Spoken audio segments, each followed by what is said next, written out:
Amigos, qué show. Les damos la bienvenida nuevamente a su podcast favorito, Reinventers, donde pues en esta segunda temporada abordaremos los temas más relevantes que están afectando a nuestra sociedad actual, con el objetivo de buscar reinventarnos en el proceso. También pues es retarlos a que se decidan por reinventarse, un camino bastante bonito, de mucha exploración. Y pues también con esto pues el buscar ser mejores, ¿no? Que es lo que implica el reinventarse. El día de hoy hablaremos de la inteligencia emocional, en específico de la autoconciencia o mayormente conocido como autoconocimiento. Con nosotros está Santiago Silva, escritor peruano y pues nuestro psicólogo de cabecera. Bienvenido, mi estimado. ¿Cómo estás hoy? De estar nuevamente aquí, como siempre, bueno, ya listo para poder conversar, ¿no? Sobre todos estos temas que estamos planificando. Excelente, gracias por estar. Y pues empecemos, amigo, dinos cuál es tu concepto de autoconciencia. Eh, a ver, hablemos de una autoconciencia emocional, ¿no? El Ok, conocer nuestras propias emociones, el entender nuestras propias emociones, es una tarea muy compleja en el día a día.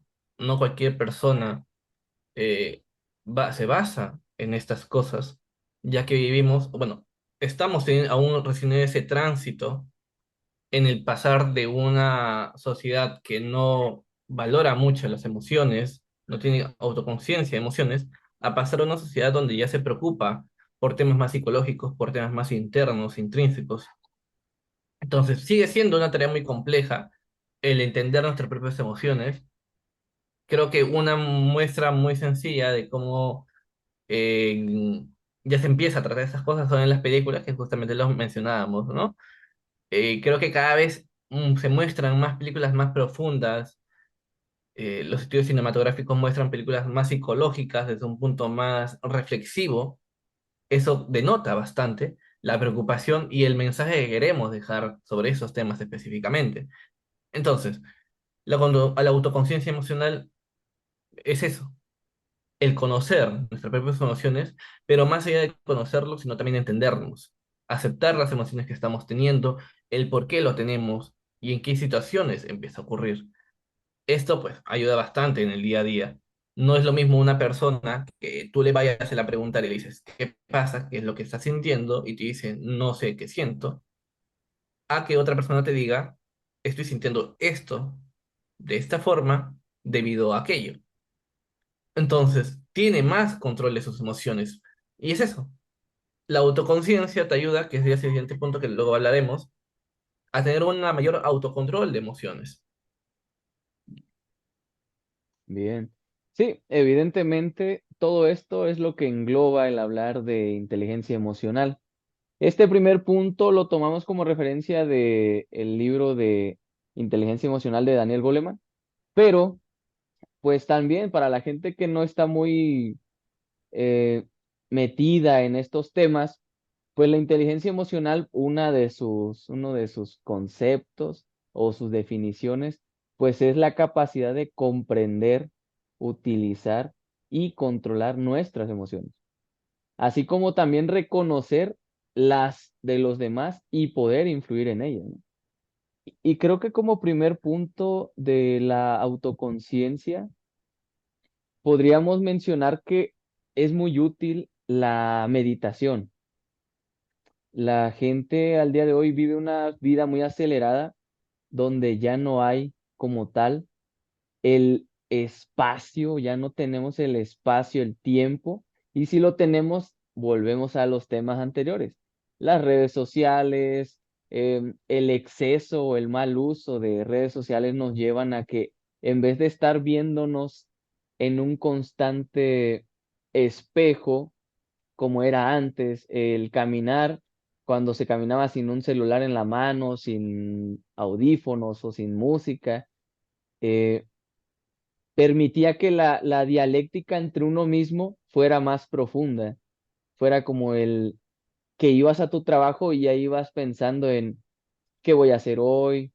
Em, ¿Cómo te levantaste hoy? Y a veces parece hasta gracioso, ¿no? Que decimos, no, pues a mí me gusta hablar conmigo mismo, ¿no? De pronto te encuentran hablando solo o sola y es como, ya se ve raro, ¿no? Ya se nota lo decíamos con el tema de la soledad, ¿no? Ya está tan polarizado todo que quien no está en este tren de redes sociales está mal visto y, y creo que se ha perdido mucho el diálogo interno. Mira, es curioso justamente lo que dices, porque estamos, y tú bien mencionas, ¿no? Una sociedad, una época en donde las personas siempre tienen que estar haciendo algo para sentirse productivo, para sentirse que están realizando cosas importantes y algo que quizás suene más crudo, para saber que valen la pena como personas, para saber que su día a día no está siendo desperdiciado, lo cual está bien querer ser productivos. El problema es que muchas veces nos camuflamos de esta manera, nos escondemos bajo estos argumentos para evitar tener un tiempo con nosotros mismos. Es curioso cómo las personas que están siempre inmersas en una constante carrera de quién hace más, a comparación de otros, son los que les causa bastante ansiedad estar en un momento a solas, estar en un momento con tiempo libre incluso. Y pasa bastante, ¿no? De que una persona que está siempre acostumbrada a hacer todo, está siempre acostumbrado a estar con su agenda saturada, cuando tiene tiempo libre, vacaciones, o ni en vacaciones incluso los planifican, ¿no? ¿Qué día a tal hora voy a hacer todo? Pero imaginemos en una agenda completamente libre, no hay nada que hacer, le cancelan los planes, se siente extraño, se siente raro tener tanto tiempo libre, no sabe qué hacer. ¿Qué pasa? Que justo en esos tiempos libres es donde la propia persona tiene esa tendencia a reflexionar sobre sí mismo. Incluso en un tiempo de aburrimiento, se va a poner a pensar qué es lo que está pasando en ese momento. Pero ¿qué pasa allí? Que esa incomodidad de saber qué es lo que siente es lo que propiamente le evita a tener esa reflexión. Porque el conocernos a nosotros mismos, para muchas personas les da miedo y temor a aceptar ciertas realidades de uno mismo, emocionalmente hablando. Aceptar de que yo tengo bastante ira, que yo tengo bastante tristeza, que yo tengo incluso bastante alegría, ¿no? ¿Por qué? Porque aceptar eso es aceptar problemas, es aceptar que yo tengo un problema, un conflicto que tengo que solucionar.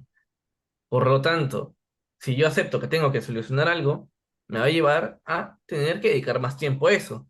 Y dedicarle tiempo a eso no puedo, porque ya tengo otras cosas que hacer. Dedicarle tiempo a mí mismo no puedo, porque ya tengo la agenda saturada. Tengo bastantes amistades que le digo, ¿por qué no vas a un psicólogo si sabes que estás mal? Es que no tengo tiempo, me dicen. No tengo tiempo. Le digo, bueno, o sea, son 40 minutos o una hora a la semana. Eh, Me dicen, no, es que no tengo dinero. Está bien, te consigo uno, un psicólogo, te digo a alguien que está muy barato, o sea, económicamente es muy barato. Y me dicen, no, es que no tengo tiempo. Argumentos, excusas de mil maneras, ¿no? Pero son estas mismas personas que me dicen a mí, cuando están muy aburridos, cuando están, no tienen nada que hacer, me dicen, oye, estoy mal. Pero cuando Sí, están con muchas cosas al mismo tiempo, no se sienten mal. ¿Por qué? Porque acá viene el término nuevamente de mantener la mente ocupada, ¿no? Y creo que en un momento le hablé que este término es muy peligroso para muchas personas, porque sí, puedes mantener la mente ocupada, los pensamientos ocupados en otras cosas, pero al mismo tiempo esto va a evitar hacer lo que justamente tú dices, una autorreflexión sobre nosotros mismos, una metacognición sobre lo que estamos pasando y las cosas que estamos haciendo. Y evita bastantes cosas. Evita bastante cosas, evita que nos desarrollemos como personas. Y es justamente esto, ¿no? La inteligencia emocional se ve mermada por estas otras actividades que vamos haciendo. Ya decía Goleman que existe dos tipos de mentes, ¿no? La mente racional y la mente emocional. La mente racional que está dispuesta pues, a tomar decisiones, a lo que hacemos en el día a día. Y la mente emocional que es propiamente estos puntos que vamos a ir tocando, que el primero es la autoconciencia emocional y cómo esto, si no lo desarrollamos, no nos lleva a una buena inteligencia emocional. Goleman publica su libro en un contexto, y te contaba a ti, en un contexto en el cual está publicado las inteligencias múltiples. Antes se tenía pensado que una persona es simplemente inteligente por su coeficiente intelectual. Un numerito te decía qué tan inteligente eras, ¿no? O sea, y incluso aún se ve en la sociedad en día que una persona inteligente se basa en o conoces letras o conoces números, ¿no? Eso antes era, ya, si eres uno de los dos, ok, eres inteligente. Pero una persona artística, bajo este concepto, no era inteligente, no tenía inteligencia. Entonces se publica este libro de inteligencias múltiples, ¿no? Que argumenta que hay más inteligencias más allá de la inteligencia numérica, la inteligencia corporal. Bueno, ante ese contexto, Goleman viene con una inteligencia más que no se toca en ese libro, que es la inteligencia emocional, que empieza a hablar de los 5 puntos, de los tipo de mente, la mente emocional, la mente racional. Empieza a hablar sobre muchas cosas que vamos a ir desarrollando aquí, de cómo la impulsividad de emociones también nos lleva a tomar decisiones irracionales, o sea, cómo estas dos mentes se mezclan entre sí. O sea, es muy curioso este tema.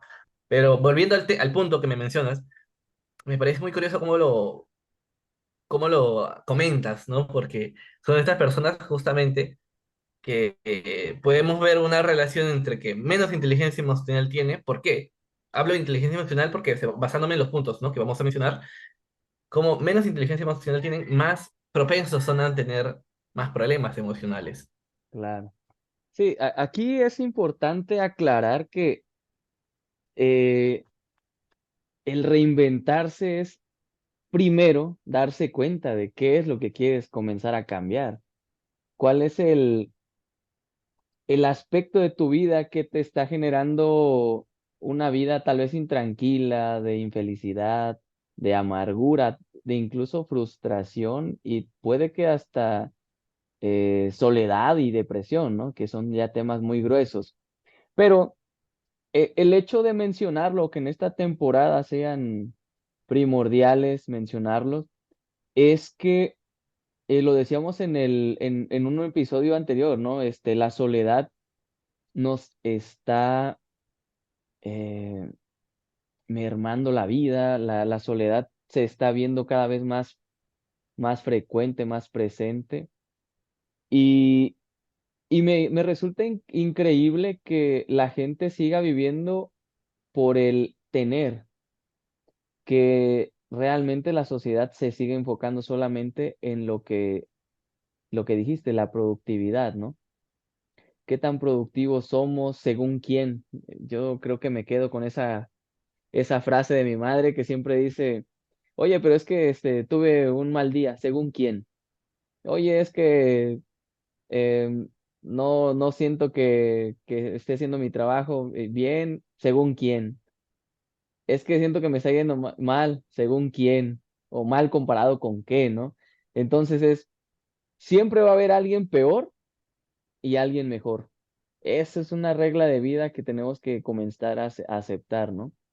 Entonces, cuando comienzas en esto de la autoconciencia, es, en primera, no somos perfectos, no somos robots como para decir, ya no me siento mal, ya, y desperté, ya tengo otro chip. No, no se trata de eso. Tampoco el exceso de estos motivadores o el exceso de esta gente vende humo, que lo único que propicia es hacer que las personas no interioricen. ¿Por qué? Porque lo único que promueven es que con que yo te diga una palabra de aliento, ya con eso es suficiente, ya con eso arreglé tu vida por arte de magia. Claro que no, debe de haber un espacio donde, si bien eres religioso, pues haya un espacio de oración, donde estés consciente de que amaneciste, porque muchas personas no amanecieron, donde ya puedas decir, hoy me siento, ¿cómo me siento hoy, no? Para empezar. Hay personas que tan solo por el hecho de no descansar bien, tienen un día malo, todo el día, y no hay nada que lo cambie. Entonces, todo esto es el autoconocimiento, la autoconciencia que vamos creando de lo que nos sucede en nuestro día a día, desde que amanecemos hasta que nos acostamos y al otro día cuál es la actitud que tenemos, ¿no? Y vamos a empezar hablando del reconocimiento de las emociones, que era como un punto importante. Y tú siempre haces mención de intensamente. A ver, adelante. Mira, la película, ah, hay muchos análisis de esta película, es una de las películas que dentro de la facultad recuerdo haber, que me la pusieron, ¿no? Para analizarla desde un punto de vista psicológico. O sea, analizamos bastantes películas en realidad, bajo muchas posturas psicológicas, según cada escuela, ¿no?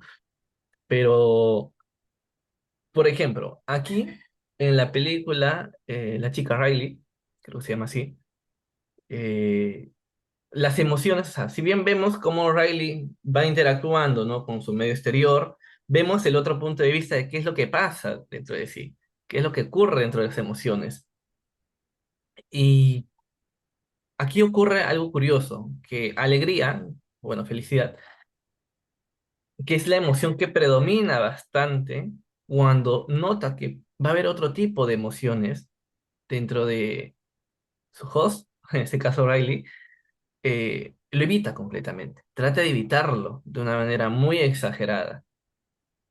Es por eso que muchas teorías de esta película, o explicaciones, llamémoslo así, explicaciones, análisis de esta teoría, se dice que la villana principal, la antagonista principal, es la alegría. Y ese es un punto que muy pocas personas creo que dicen que la alegría puede ser mala, en este caso. Y es algo que a muchas personas les parece ilógico. Todo Por en eso, exceso, ¿no? claro, por eso en la psicología cuando hablamos de emociones no hay, o sea, es algo muy básico ya, pero no hay emociones buenas, malas, sino positivas y negativas.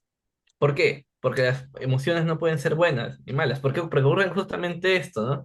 Si estamos muy bien durante largo tiempo, o sea, muy felices durante largo tiempo, de una manera muy exagerada, mejor dicho, llega a ser algo negativo en una persona.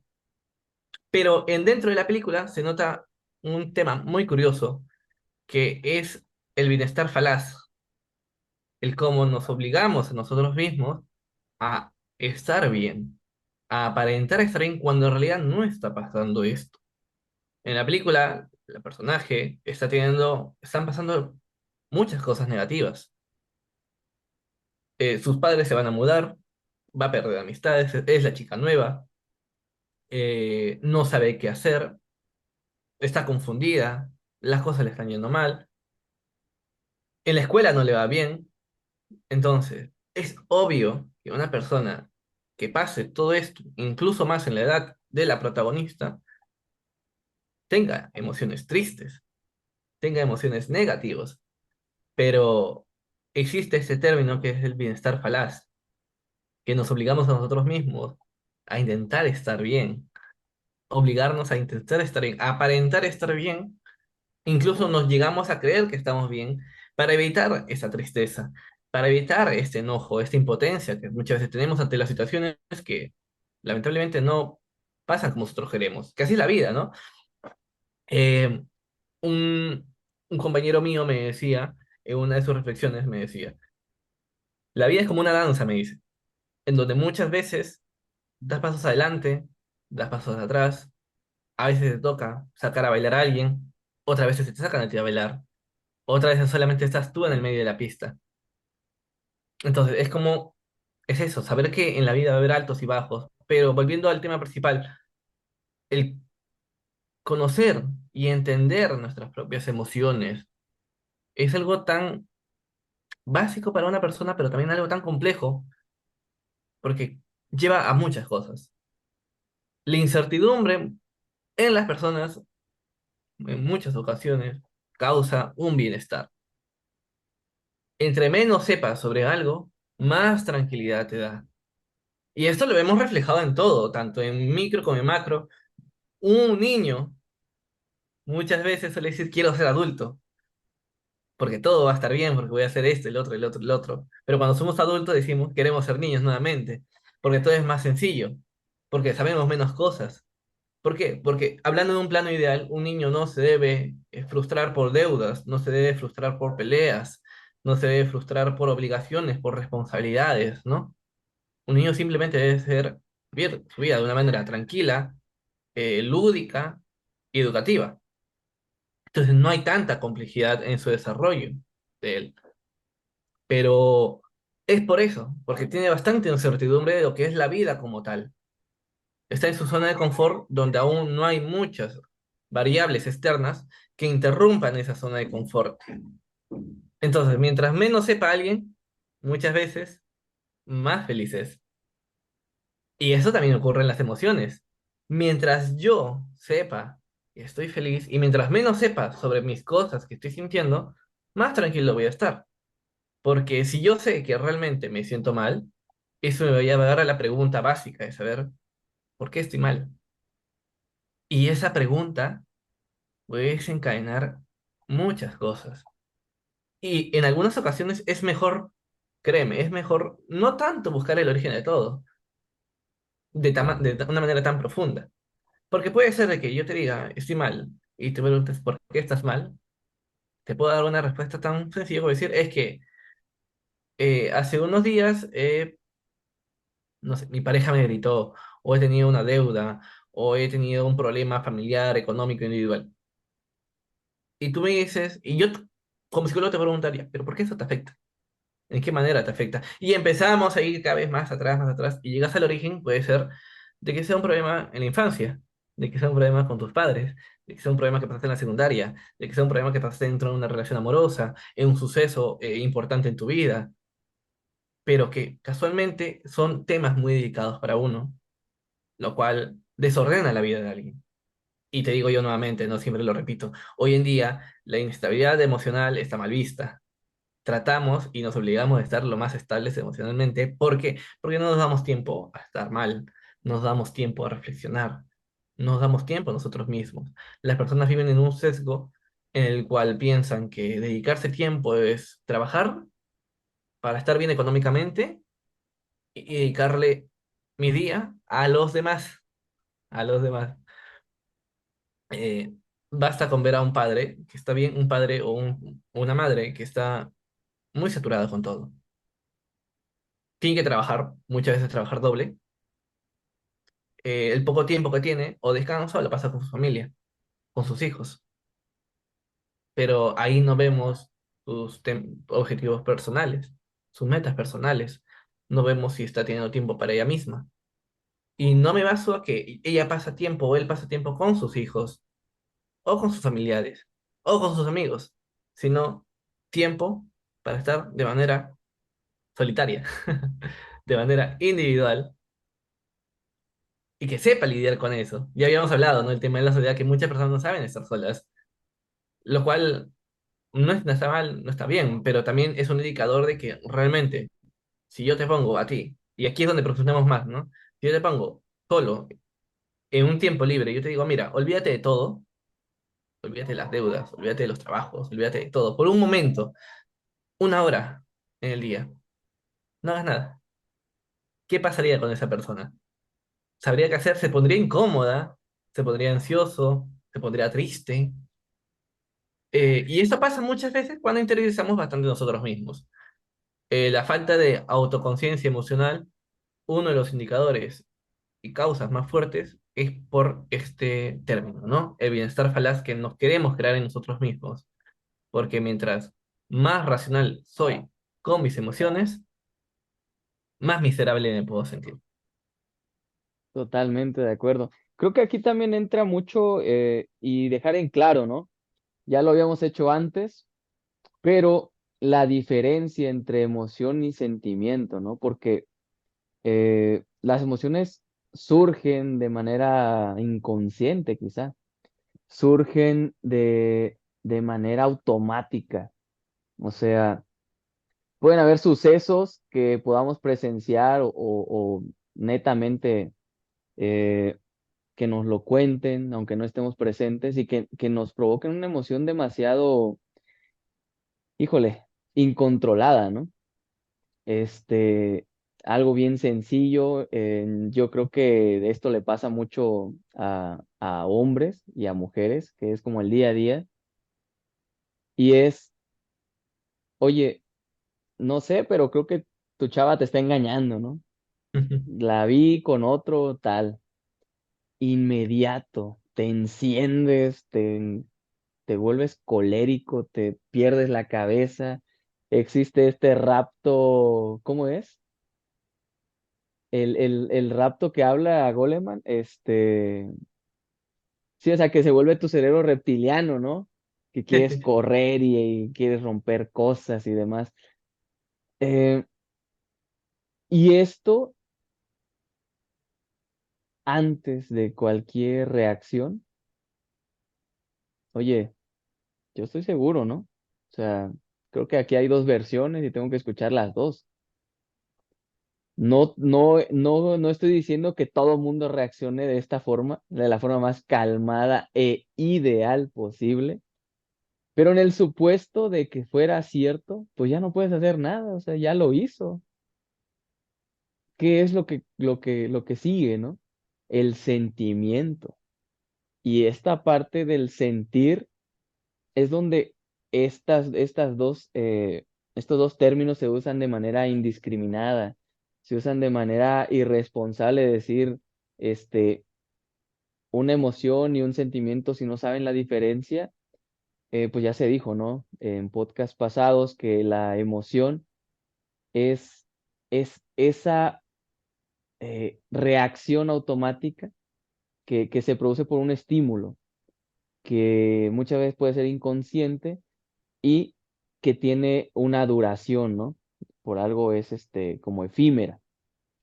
Mientras que el sentimiento es algo que perdura, que ya evaluamos a través de una emoción o que ya es producto de una emoción y se mantiene en el tiempo, es todavía más constante. Ejemplo, volviendo al ejemplo anterior, es, ok, ya me dijeron, ya me exalté, ya estoy enojado, ahora ya tuve ese pico de emoción, de éxtasis, de lo que sea, y caigo. ¿En qué caigo?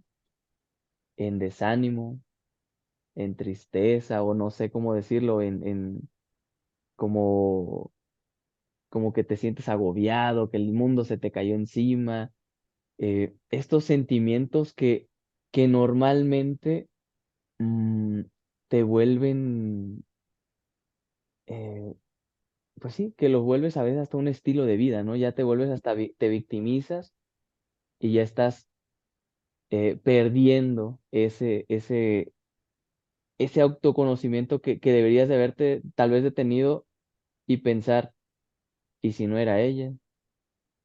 O, oye, ¿dónde estás? Me gustaría saludarte, podemos vernos hoy, bla, bla, bla.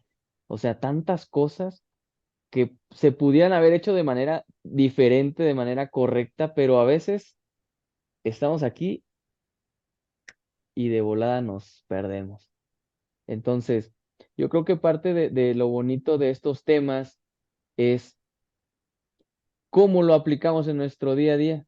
Y es donde yo te pregunto, amigo, ¿cuál sería las pautas para comenzar a ser o a tener o a practicar una buena inteligencia emocional? Creo que la inteligencia emocional está, bueno, dividida en muchos puntos, ¿no?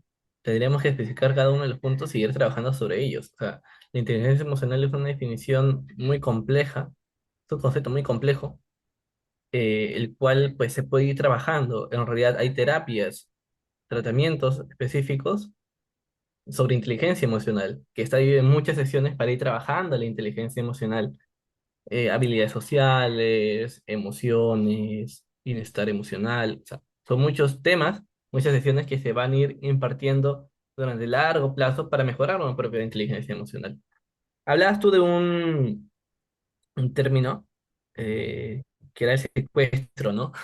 Ese cruce entre nuestras dos, nuestra relacionalidad y racionalidad, que Goleman lo define como secuestro neuronal, neuronal. que, como decía, ¿no? Goleman habla de dos puntos, mente racional, mente emocional.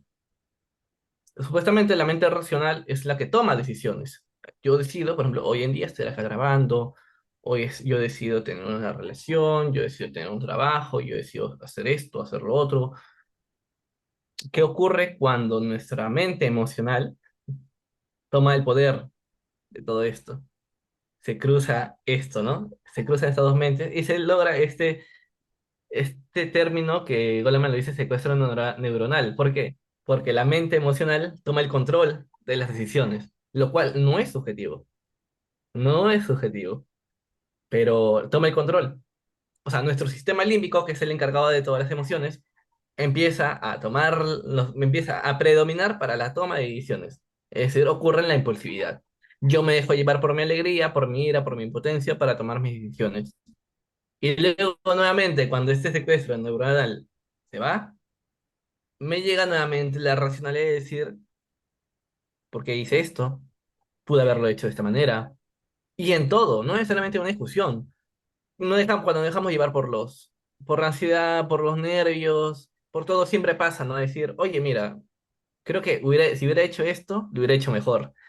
Si en esta conferencia no hubiera estado tan nervioso, hubiera dicho esto, hubiera tocado mejor este tema, hubiera sintetizado más esto, hubiera hecho mejor o sea, en todo, en general.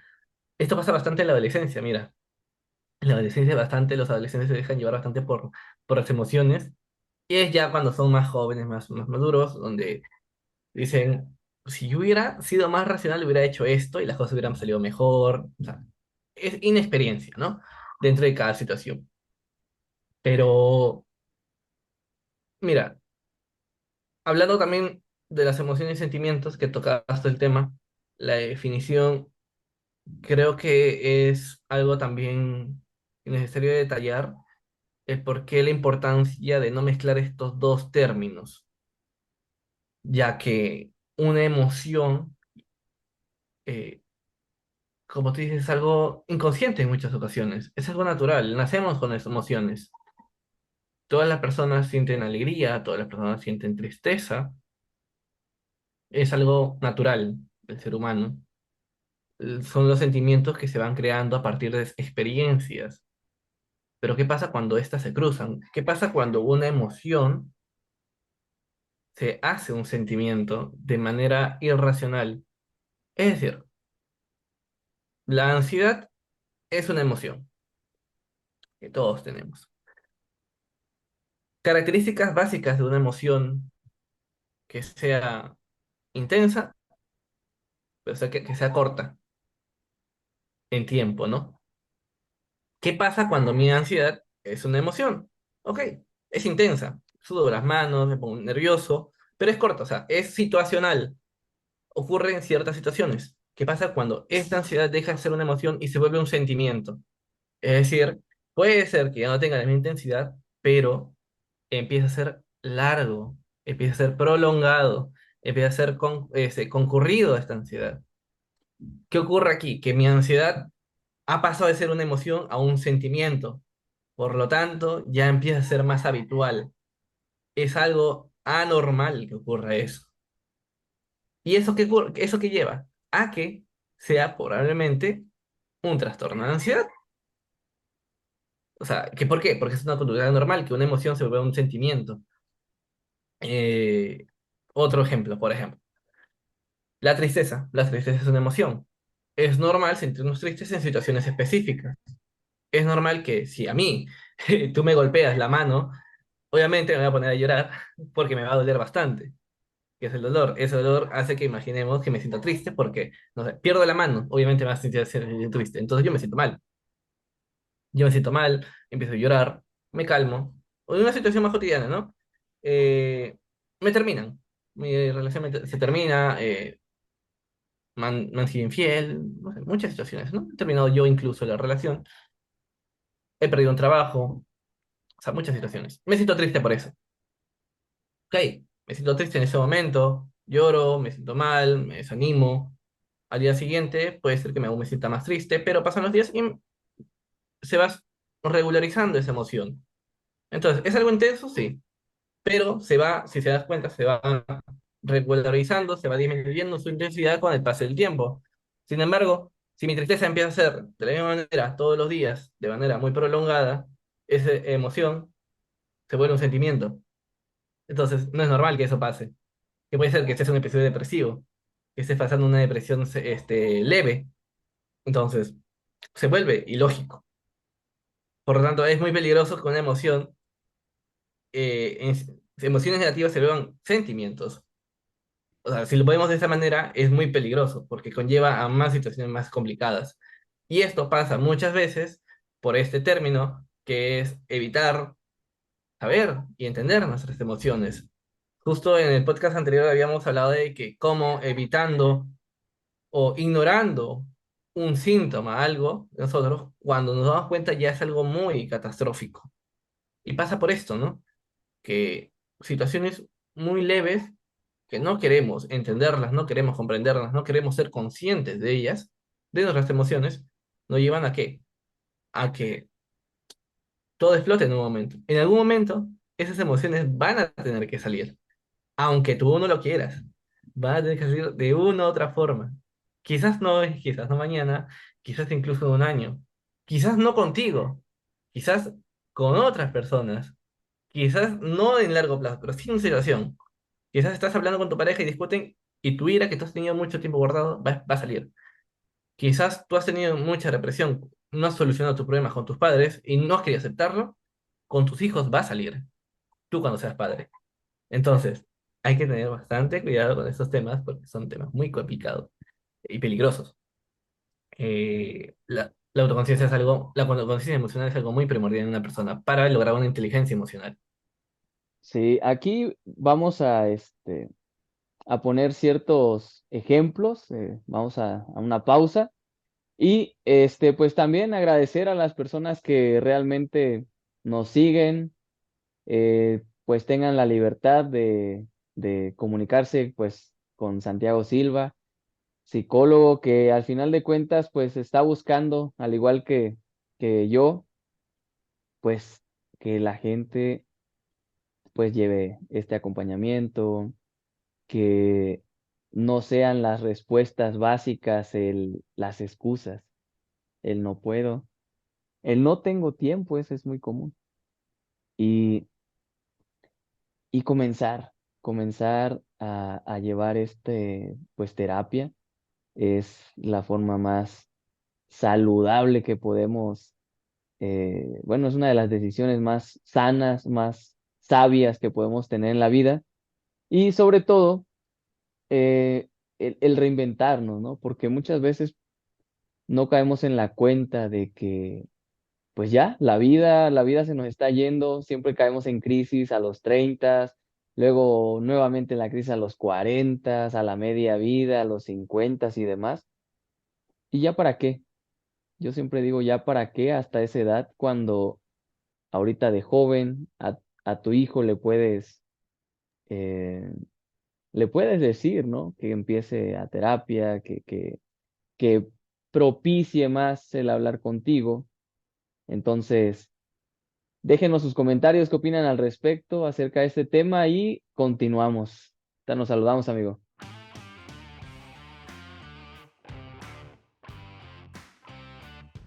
Amigos, qué show. Como siempre, tenemos una, una pequeña pausa para reordenar ideas, ir buscando la conclusión del tema. Y le comentaba a Santiago que una de las chicas que pues nos siguen en el canal, pues nos compartió una foto, ¿no? Ella sufría de depresión y ansiedad y comenzó a ir a terapia y pues nos comparte la siguiente imagen, ¿no? Dice, el cuerpo habla lo que la mente calla. Y luego dice, somatizas cuando te duelen las cervicales, aprietas los dientes al dormir, tienes colon irritable, descompensaciones en la menstruación, tienes dolores musculares, dolores de cabeza, picazón, etcétera. Eh, las emociones saldrán tarde o temprano, justamente lo que decía Santiago, ¿no? Entonces, mi estimado, ante eso, ¿qué nos podrías comentar? Parece muy, muy lógico, ¿no? Que pueda pasar algo así, pero pasa bastante. Un ejemplo básico de la somatización es en la ansiedad. No necesariamente llegando a un tema de trastorno, ¿ah? Sino en términos generales hablar de ansiedad es un gran indicio de que puedes llegar a somatizar. O sea, si somatizas, ya es un nivel de ansiedad alto, ¿no? Que no necesariamente puede ser un trastorno, puede ser algo más situacional. O sea, que simplemente ocurre allí y listo. Entonces, por ejemplo, eh, si estoy muy nervioso en una situación, me va a doler la cabeza. Si yo estoy muy nervioso en una situación, me puedo sentir mareado, me puede doler el estómago, me puede dar náuseas, incluso puedo llegar a vomitar. Pero esto no necesariamente es por un problema físico. O sea, tú puedes ir a un doctor, a un médico, y te va a decir, y pasa muy a menudo, ¿no? De que te dicen, tú estás bien físicamente, está todo correcto. Entonces te dirían a psicología. Porque te decía yo, si el problema no es físico, es psicológico. Y pasa así, de que muchas veces estamos somatizando demasiado. ¿Por qué? Porque es una muestra en la cual nuestro cuerpo está reaccionando ante bastantes hormonas que están lidiando dentro de nuestro cerebro. Recordemos que el cerebro eh, produce distintas hormonas que hacen que nosotros nos sintamos de diferentes maneras. Por lo tanto, es todo un proceso neurológico en el cual también está implicado nuestro sistema nervioso. No es ilógico pensar que pase también, que interactúe también dentro de nuestro comportamiento, dentro de cosas más complejas como son, por ejemplo, dolor de estómago, náuseas. Puede pasar, puede pasar. Una persona con bastante ansiedad puede tener un problema de dolor de estómago, puede tener problemas intestinales, puede tener dolor de cabeza, puede sentir mareos, pero no es necesariamente porque realmente lo esté sintiendo, sino porque es algo de somatizar. O sea, no es que si tú te tomas tu pastilla del dolor de cabeza, va a pasar tu dolor de cabeza, sino que la raíz de todo puede ser un tema de ansiedad, puede ser un problema de depresión, puede ser un problema de ira, ¿no? Y esa es la raíz de todo. Solucionamos eso y se pasan tus dolores.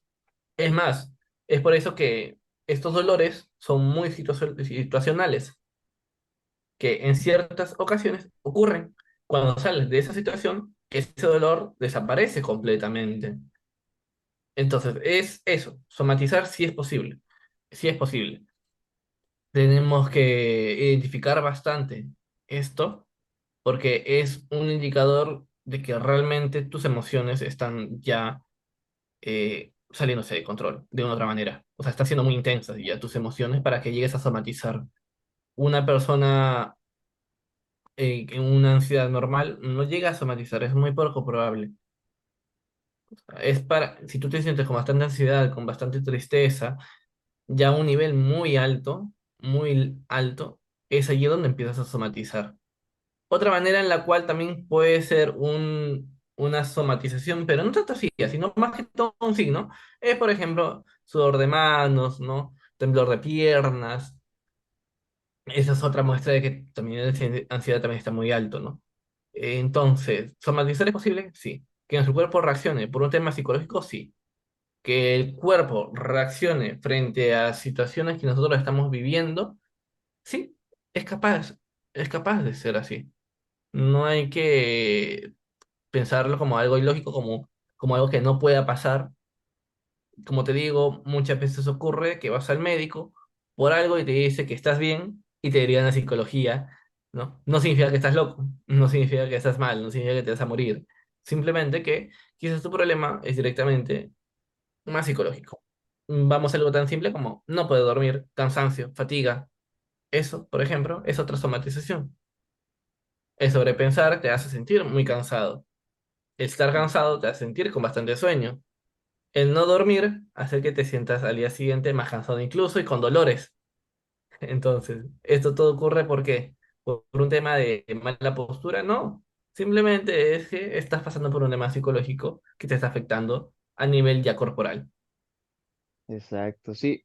Yo te decía que es bastante curioso que luego la gente, las personas en general, cuando no saben, desconocen el tema de las emociones y todo lo que realmente implica, ¿no?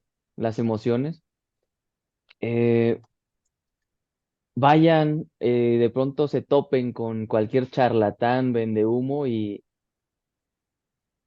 caigan en esta, como dijiste, felicidad falaz o cómo era, Bienestar falaz.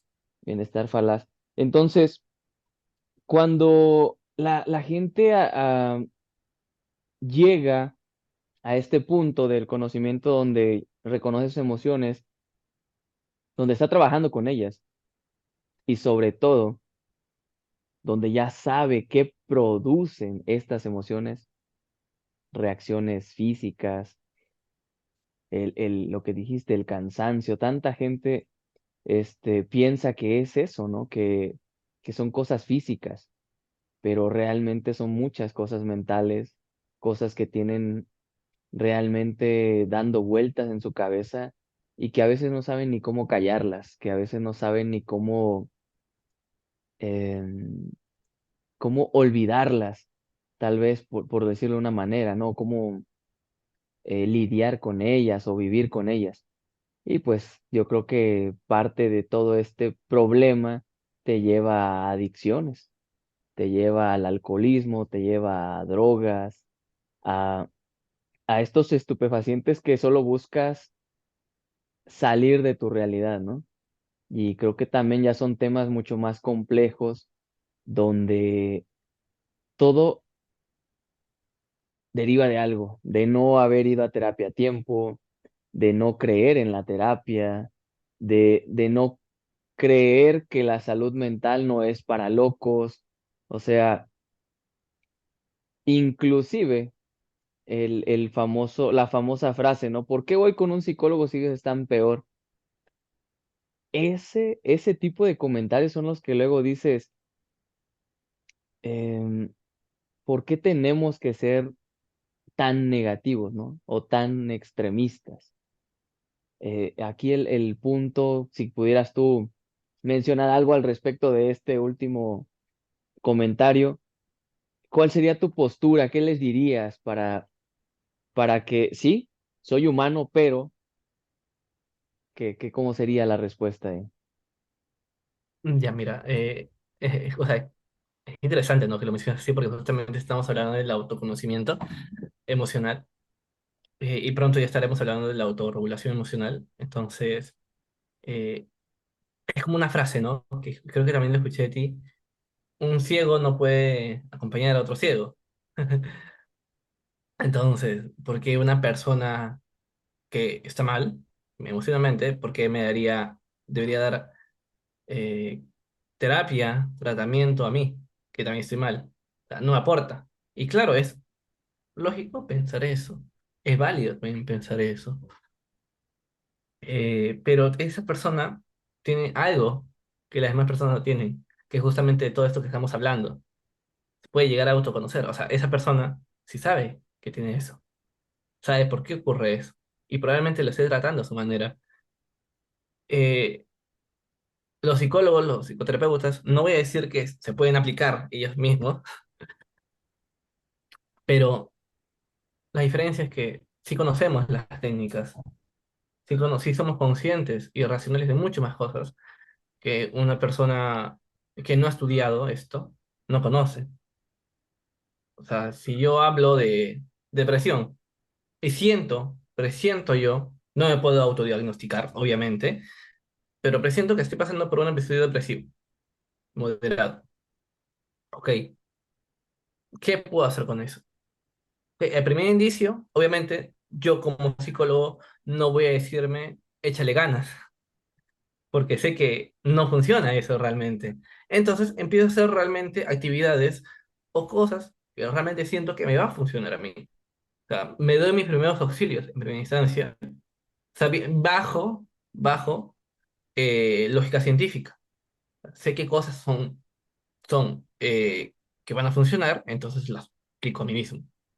En segunda instancia, si esto no funciona, realmente yo también necesito ir a terapia, que eso no tiene nada de malo. Es como que tú vayas a un médico y le digas que el médico tiene prohibido enfermarse, y el médico se va a reír de ti, ¿no? Porque no le puedes decir eso. Es como que un odontólogo no le digas que está prohibido que vaya a verse sus dientes, Sí, cuando él es, totalmente. claro, o sea, cuando él obviamente tiene que estar haciendo ese seguimiento. Y, y, y fíjate que surge algo curioso. Yo conocí la historia de un gran nefrólogo en la ciudad donde crecí y precisamente murió de eso, ¿no? De lo que él curaba.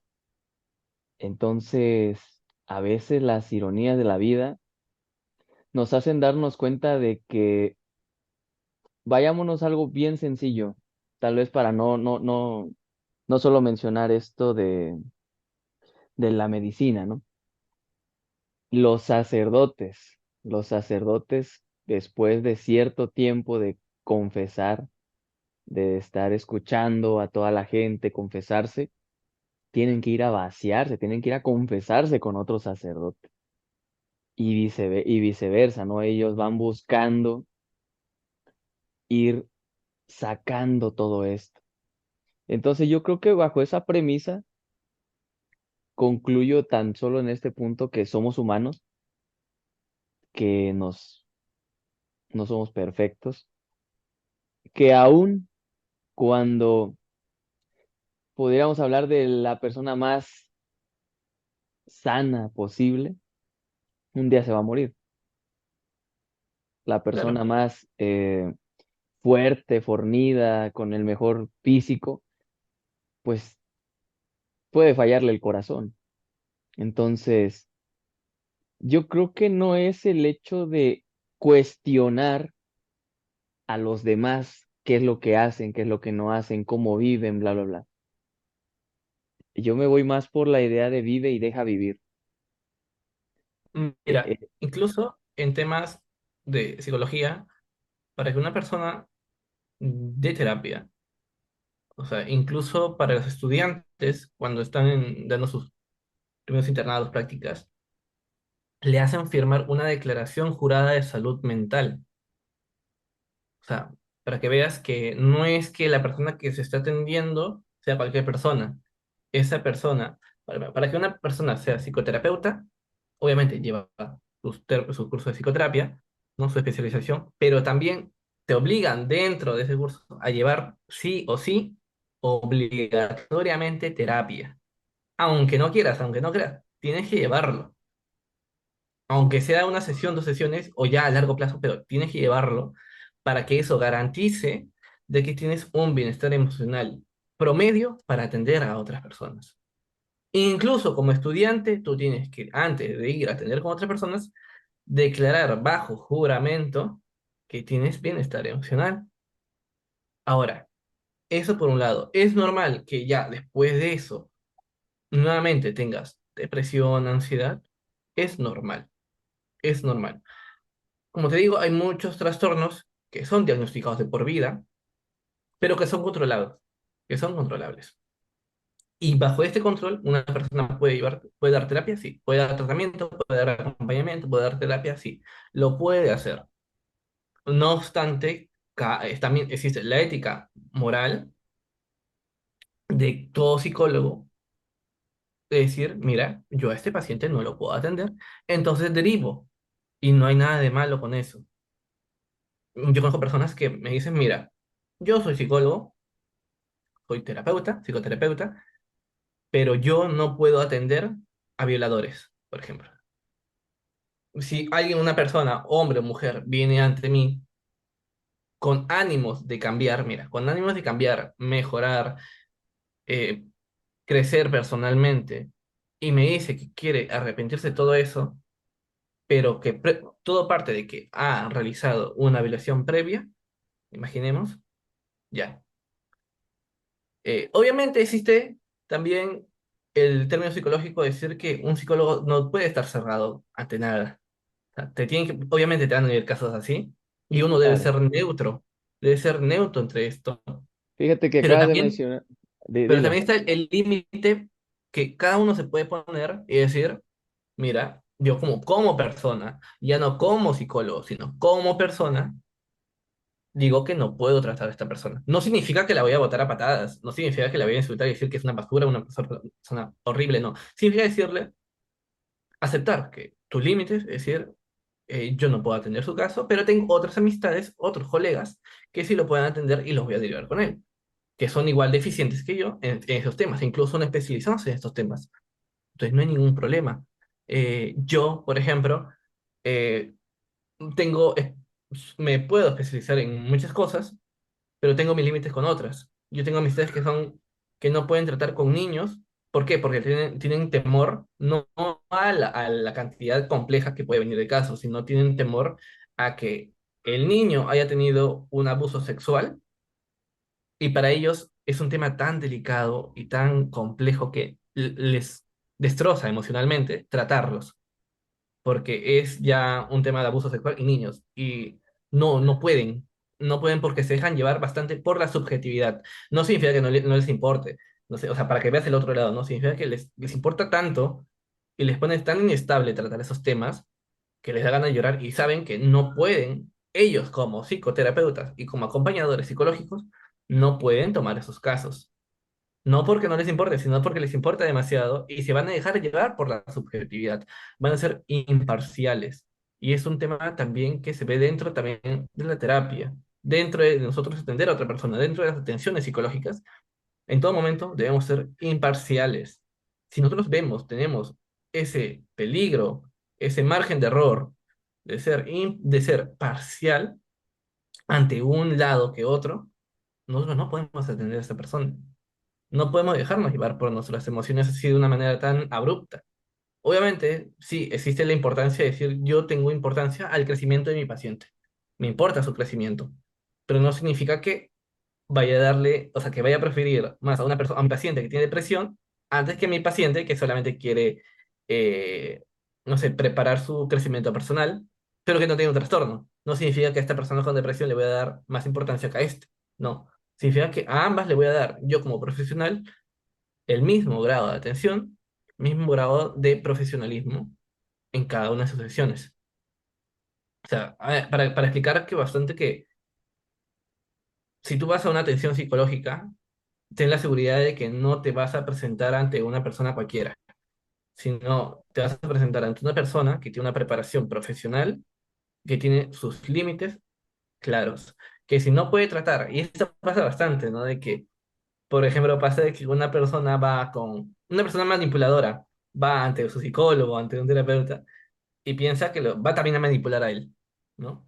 Que lo están manipulando así psicológicamente. Y en realidad no. Puede pasar, sí, puede pasar. Pero si tu terapeuta, tu psicoterapeuta, tu psicólogo, se da cuenta de que puede haber ese margen de error que puede, tú como persona manipuladora, narcisista, ¿no? Lo puedes llegar a manipular psicológicamente y tu terapeuta se da cuenta de esto, te va a derivar con otro, que quizás esté especializado en esto. Que esté mal, no está mal. Es más, es perfecto que lo haga, porque es consciente de que tiene sus límites.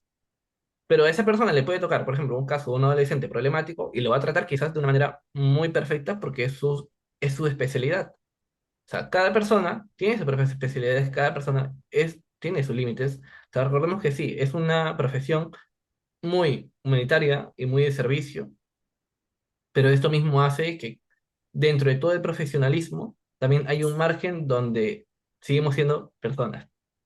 O sea, si bien frente a ti se presenta una persona preparada, capaz de ver, también se presenta a ti otra persona que conoce sus límites y al final son temas delicados, ¿no?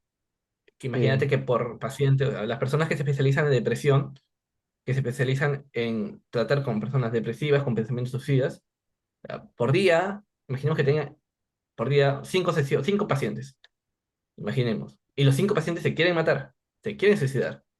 El peso emocional que carga ese psicólogo es muy grande. Y muchas veces pasa que, y puede pasar que muchos pacientes, así como en medicina, ¿no? Que a tu paciente, en plena operación o en pleno procedimiento, se muere, fallece. En psicología también puede pasar eso. Y hay todo un procedimiento que el psicoterapeuta debe llevar si a tu paciente fallece o le pasa algo, porque tú eres de una manera responsable también de su procedimiento. Entonces, nuevamente vuelvo a recalcar, ¿no? Que la persona que se presenta ante ti, que te quiera tratamiento, que te quiera acompañamiento, no es cualquier persona. No es la típica persona que te va a decir, échale ganas, mantén la mente ocupada, no, sino es alguien que va a indagar en ti, va a hacer un plan contigo, va a tomar el tiempo de investigar tus gustos, de investigarte a ti, de investigar qué es lo mejor que te conviene a ti. No es algo que te improvise, sino que después de cada sesión se va a sentar, va a leer sus apuntes y va a decir, ya, esto puedo aplicarlo, esto no, investiga más, lee más artículos, o sea, porque cada persona al final es un mundo, entonces hay mucho trabajo detrás, no solamente es 40 minutos, una hora, en la cual yo te hablo, te trato, converso contigo, te aplico las técnicas, se corta la llamada o se corta la atención y ya de aquí no sé nada de ti dentro de una semana o no logro que tenga contacto contigo dentro de una semana, no. Tengo una semana más o los días que quedan para investigar sobre lo que realmente tienes, para plasmarme posturas, para investigar qué cosas se pueden manejar mejor contigo. Entonces, es más allá de eso. No significa que simplemente se corta la llamada y después de eso ya ni siquiera me acuerdo de ti. No, para nada. Hay todo un trabajo detrás. Claro. Sí, fíjate que nada más haciendo mención, cuando eh, normalmente trabajo el tema de las vocaciones con adolescentes, siempre les hago preguntas filosóficas como la que acabas de mencionar, ¿no?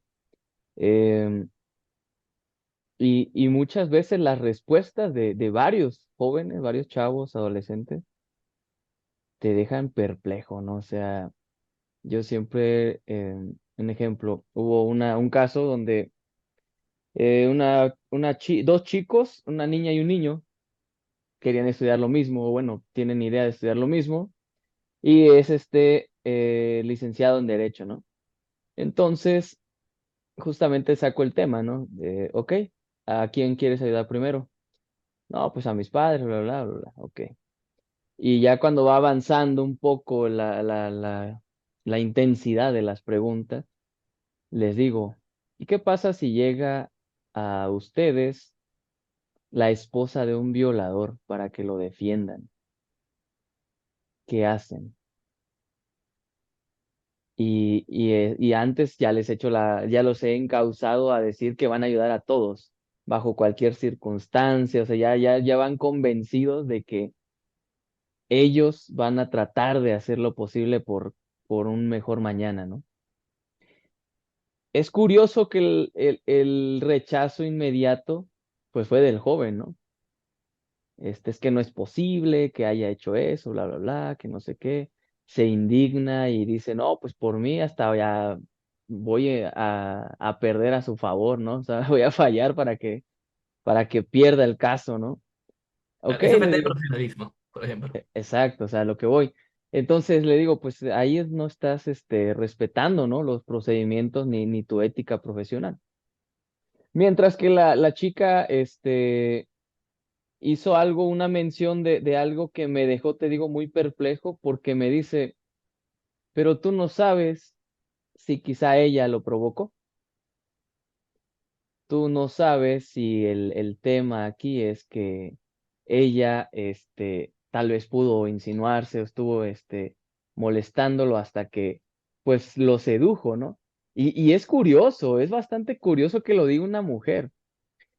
Digo, no tampoco quiero hacer polémica de este tema ni del ejemplo, pero es un hecho, somos humanos y creo que como seres humanos eso es lo que nos hace falta, ser más humanos, ser un poco más conscientes de que no somos perfectos, de que no hay que idealizarnos, como lo dijimos en los podcasts anteriores, y sobre todo que a esta vida buscamos la felicidad y la plenitud. Se dice mucho, se dice bastante, pero ¿qué es lo que conlleva eso, no? Entonces, aquí nada más la invitación queda abierta para ir cerrando esta primera emisión, esta primera parte de 5 partes que van a ser. Y pues habíamos dicho que iba a ser de media hora, bien te dije que no. Hay bastantes temas, hay bastantes ejemplos, bastantes cosas que se deben sacar. Y pues queda la invitación abierta para que contacten a Santiago Silva. eh, es por llamada, videollamada, como ustedes se sientan cómodos, para comenzar a llevar este acompañamiento, para comenzar a realmente hacer algo por ustedes, para comenzar a buscar esta vida plena y esta felicidad que te produce el conocerte, el saber estar contigo mismo, contigo misma. Y sobre todo temas mucho más delicados que no solo habla del autoconocimiento, sino temas mucho más delicados que seguramente un profesional como Santiago o como cualquier otro psicólogo van a buscar que estés bien. Eso fue todo por hoy. Esperemos les guste esta emisión, esta nueva temporada. Santiago Silva va a estar toda esta temporada. La verdad es que le agradezco. Estamos muy agradecidos con él por el esfuerzo, por todo esto. Ya no mencionamos algunas cosas como temperamento, carácter, pero sí llegamos a la conclusión de que si ustedes lo piden, más adelante haremos una segunda parte. Haremos unos lives, que es como que lo más deseado, que haya el público participando, que haya gente. Vamos a reaccionar también a ciertos vendedores de humo, porque pues yo creo que la parte interesante que a mí me agrada de Rusarín, Diego Rusarín, un, pues sí, un youtuber, es que comenzó haciendo esto de reaccionar a vendehumos, de reaccionar a gente que es charlatán, que se sienten los mesías de este planeta y que encuentran un nicho y desafortunadamente lo malinforman, los utilizan de manera indiscriminada. Entonces, vamos a empezar a hacer esto, vamos a empezar a hacer ruido, pero en serio, con responsabilidad de que hay mucha gente que no debería estar en redes sociales, ¿no? Finalizo diciendo lo siguiente, que no necesitan ustedes tener ya síntomas físicos para comenzar a ir a terapia, que no necesitan ustedes estar totalmente abatidos, depresivos y demás para creer que ya es tiempo de ir a terapia. Puedes tú sentirte totalmente pleno, totalmente sano y comenzar a ir a terapia. Te cedo la palabra, amigo, invítalos y cómo te gustaría concluir esta primera parte. Eh, el tema principal era la autoconciencia emocional, entonces concluye diciendo, en términos muy generales, hay que apoyarnos bastante en autoconocernos, ser autoconscientes con uno mismo. Es algo tan sencillo y complejo al mismo tiempo hoy en día. Las personas no están acostumbradas a eso, creo que es uno de los principales factores que haya tantos problemas psicológicos hoy en día. Eh, es válido también porque es muy difícil hacerlo. Sin embargo, invito a esa reflexión, como siempre, de conocer nuestras emociones, entenderlas, y si no entenderlas, saber que están allí por algo. Si no logro comprenderlas, saber y aceptar que están allí, que es el primer paso. Es un paso muy complejo, muy difícil, eh, no es nada fácil ir y aceptar que estoy triste hace unos 5 meses, no es nada fácil ir y aceptar, exteriorizar, verbalizar ante los demás que estoy mal, no es nada fácil, pero podemos empezar con uno mismo. Aceptar a uno mismo, decirnos en voz alta, decir, ok, las cosas no están yendo bien, realmente me siento mal y no sé qué hacer. Con eso, decirnos eso, aceptar eso, ya es un gran paso para el cambio, para reinventarnos, ¿no? Sí, Entonces, justamente. Justamente, gracias, amigo, gracias por este espacio. Efectivamente, los invitamos a reinventarse, que ese es el interés total de podcast a ser mejores y no se pierdan el próximo episodio, pues va a ser la autorregulación, que es parte de todo este proceso de las inteligencias, perdón, de la inteligencia emocional y vamos a hablar también de las inteligencias múltiples, entonces, para que vayamos identificando ciertas cosas que pues son muy interesantes. Esperemos les gusten. Esta temporada vamos a darles lo mejor de nosotros, a dedicarle el tiempo, ya se lo estamos dedicando, creo yo, 5, 3, 4 horas diarias. Entonces, gracias. Nos vemos en la próxima y no se pierdan el próximo episodio, Autorregulación. Chao. Luego.